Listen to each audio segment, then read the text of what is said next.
Over the last several decades, there's been a steep decline in men answering the call to full-time Christian service.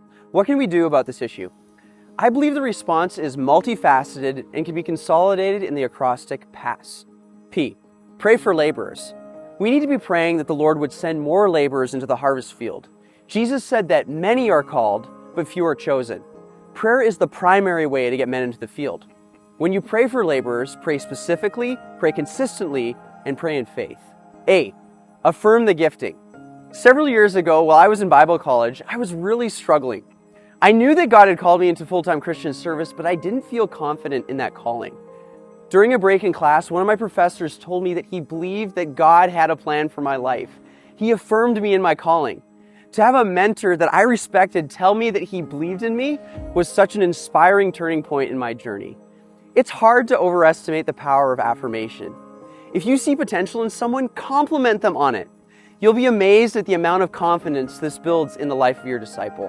S. Show them the way.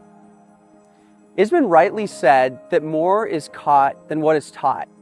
As a leader, I'm responsible for showing the next generation the way by practically modeling it for them. It's incredibly easy to stand up in front of a group of people and tell them the way. It's a lot harder to practice what you preach. Talk is cheap, but actions are costly. On the battlefield, it would be strange to see a squad leader yelling orders from behind his men. This is never how it works. A squad leader is on point. He's advancing. He's firing his weapon. He's choosing the path through the woods, the town, or the minefield. His leadership is so much more than the words he's speaking. He's leading by example, step by step, bullet by bullet, choice by choice. This is actually the way Jesus led. He showed them how to execute correctly and then gave them the responsibility to obey. Leading by example is Jesus' style of leadership. S. Share the burden. If you want the next generation to bear the burden of ministry, you first must be willing to share the burden of ministry. In the short term, it's way easier to bear the burden yourself. You know your limitations, and you don't have to worry about the hassle of training a new recruit. The problem is that this is not how Jesus called us to lead. We are to share the burden with others. This is actually woven into the Great Commission. Jesus told us to make disciples who observe all things that Christ has commanded them to do. This means we are to teach the next generation to bear the burden of ministry. During my college years, I had an opportunity to travel as a part of an evangelistic team. As a part of that team, I bore the burden. That summer, we saw over 150 teenagers turn and trust Jesus Christ as their Savior.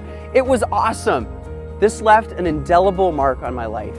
Seeing these kids trust Jesus Christ as Savior was an incredible turning point in my life. I experienced God using me in full-time Christian service, and that continues to affect my ministry to this very moment. It's not an overstatement to say that without a new generation of leaders, we will lose our churches.